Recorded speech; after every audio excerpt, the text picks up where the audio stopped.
Hello. Welcome back to our channel. I'm Kelly Lynn Colby, editorial director at Cursed Dragon Ship Publishing. I am also a freelance editor, a writer, and a reader.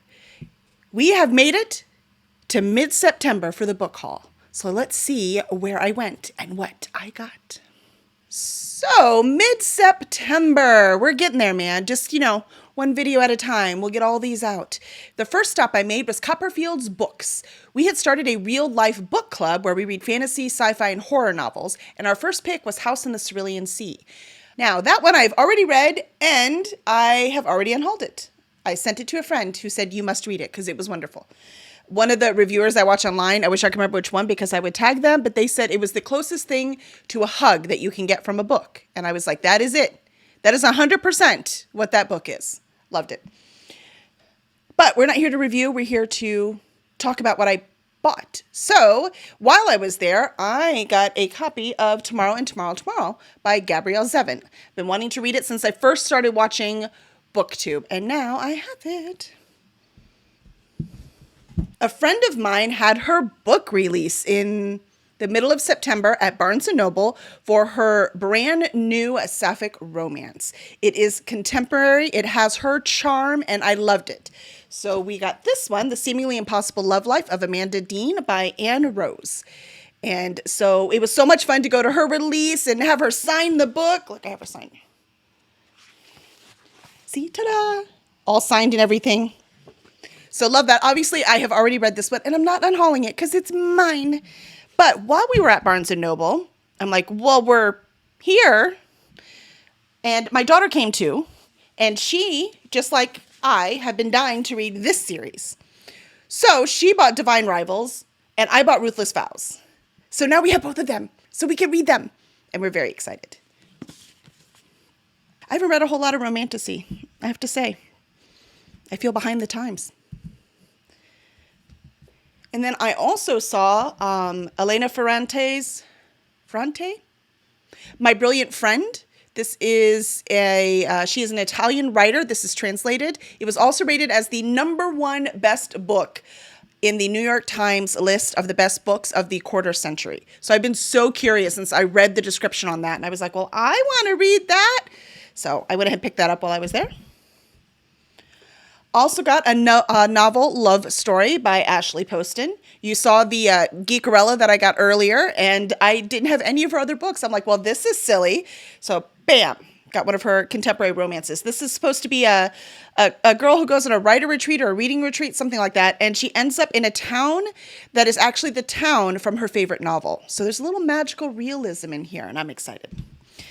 That sounds totally fun. Who doesn't want to end up in their favorite novel? I don't know. Some of mine are pretty violent. I don't know. I don't know if I'm of the age to, go to some of these schools either. I don't know. We'll see. Anyways, Emily Wilde's Encyclopedia of Fairies. This has been highly recommended by just about everyone I know, and I still haven't read it. The second one's already out. Third one, I'm pretty sure, is coming out 2025. So I feel way behind. So I went ahead and got a copy of that as well. And stickers. They're going to be my bane. T. Kingfisher, Nettle and Bone.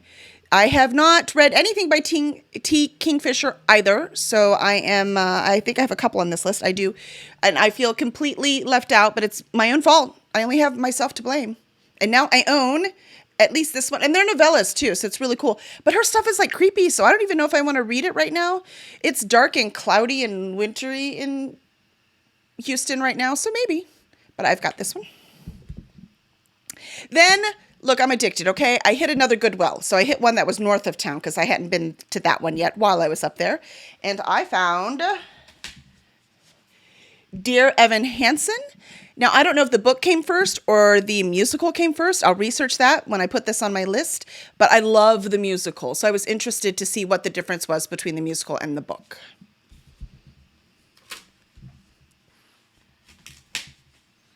Seriously, Goodwill, can we talk? Can you put the stickers in the back? That'd be great. Of course, that won't help me here. They would still stick. Anyways, The Fury by Alex Michaelides. I have The Silent Patient and The Maidens. And I was like, even though I have to say I have not heard good things about The Fury, but it was $2 hardback. And I thought, why not? It's $2.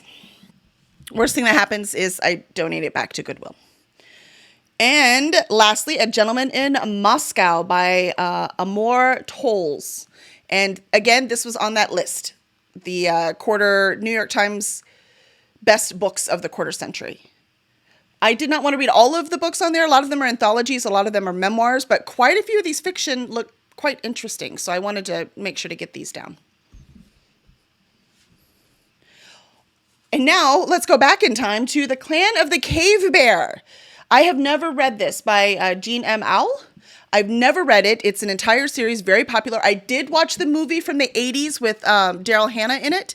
It is one of the famous movies, only that movie and Jaws. There's one scene in it my mother wouldn't let me watch. I want y'all to guess what scene that was. Comment below. So I've always been curious, so I look forward to diving into that one. And a Mary Stewart one. I have Mary Stewart, The Crystal Cave. So this is more Arthurian saga. Apparently, I am entering my Arthurian era. So here we go. We shall see how many of these I get to, and I can compare and contrast and see which ones I like the most. Then I went to Target because I needed legit Target stuff. I don't even remember. It was paper, I think, for the printer. I don't know. It was something, I'm just going to go get this, and then that's it. Heck, it might have been my prescription. Going to be a good girl. I'm not going to spend a lot of money at Target. I accidentally went to the book section. Yeah, the pharmacy's in the front, the book section's in the back. The pharmacy wasn't open yet, and I was like, well, what am I going to do? Oh, I know, I'll go look at the books. Well, I found out that they match their online prices, which are almost always cheaper, if not the same. You get an extra 20 or 25 or 30% off, depending on whatever sale they're doing at that time. And they were having a buy one, get another one 50% off. So that was an extra 25% off of that. I was like, So I bought a couple books. I got The Spell Shop by Sarah Beth Durst. I've heard nothing but glowing reviews on this one. People seem to adore this book. I look forward to it. Apparently there's like a sentient spider plant. And I was like, I'm in. Sign me up. And this has sprayed itches too. Look at that. Don't fall. Stay. I don't have a lot of romance, and there was a ton of romance there, so I got a few. The Love of My Afterlife by Christy Greenwood. I think this one is like the, in the afterlife, the woman who dies like choking on a microwave hamburger. I'm pretty sure that's true because that was the joke everyone was talking about. That kind of sets up the humor for the book, right? So hopefully it'll be funny too. And in her afterlife, she meets the love of her life. So somehow or another, she gets some kind of deal where she can come back to Earth, and I don't know why he gets to come back to Earth, and then fall in love. So I'm not sure. I know the beginning of the premise. I don't know the whole thing. But again, I don't want to know the whole thing. What's the point of reading it then? I want to experience it. I mean, what I knew was enough to get me to buy it, so it worked. Plus, I like the cover. And then Love Hypothesis by Ali Hazelwood. I mean, come on. Scientist. This is scientist love story. I'm in. So I just still have not read an Ali Hazelwood yet. I didn't used to like romance, but turns out these modern contemporary romances, kind of digging them. So hopefully I will love that one as well. And finally, the second T. Kingfisher I talked about, A Sorceress Comes to Call. So this is supposed to be it's a fairy tale retelling of the Goose Girl. I love fairy tale retellings. It's amazing I haven't written one yet. I don't know. Maybe that should be a project I should work on because I love fairy tales. So that's the last one for this book haul in mid-September.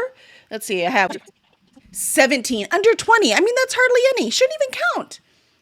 I'm having so much fun. Have you read any of these books? Should I put any of them higher up on my priority list? Let me know. I'm excited. I wish to read them all. Can someone please, I just need the winning lottery ticket and then I can just sit and read all day. I know I'm not the only one who has this dream. All right. I'll see y'all next time.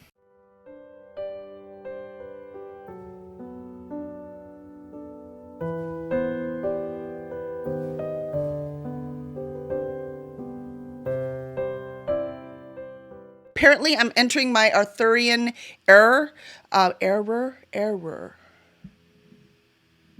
Era.